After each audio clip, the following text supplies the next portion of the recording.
Tutti parlano di liste d'attesa per la sanità e per le prestazioni sanitarie. A mio modo di vedere si parla troppo poco invece di liste d'attesa per le RSA.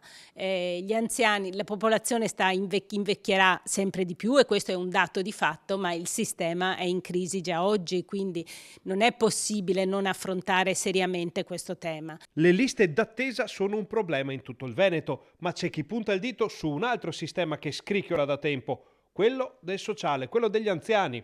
In un Veneto sempre più anziano si tratta di un problema tanto attuale quanto in prospettiva. Abbiamo poco più di 33.000 posti letto in questo momento nelle RSA e abbiamo già una lista d'attesa di oltre 10.000 anziani. Dietro questi numeri ci sono famiglie che attendono una risposta, a volte devastate, che non sono in grado di sostenere un'assistenza domiciliare, ma non per cattiva volontà, ma per mancanza di strumenti, di tempo, di capacità, per la complessità delle situazioni da affrontare. E abbiamo anche un problema anche di anziani ospedalizzati tante volte che non riescono a accedere a un percorso di dimissioni protetto. La domanda a questo punto è: cosa si può fare? Va rivisto, a mio modo di vedere, anche semplificandolo nelle procedure, il piano regionale per la non autosufficienza, perché anche laddove si riesce a individuare un posto in un RSA, però il problema sono delle rette insostenibili. Per un anziano che guarda con poca speranza alle liste d'attesa delle case di riposo,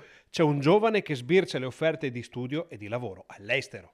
Questa è una vera e propria emorragia. Negli ultimi 10 anni si calcola che oltre 100.000 giovani abbiano lasciato il nostro territorio. Andarsene è anche una cosa positiva, perché se poi uno avesse la possibilità di rientrare, torna straordinariamente arricchito con un bagaglio di conoscenze, di competenze, di esperienza che potrebbe davvero portare ricchezza alla nostra comunità. Il problema è che non rientrano perché non sono nelle condizioni di rientrare. Questo a me genera un grandissimo rammarico.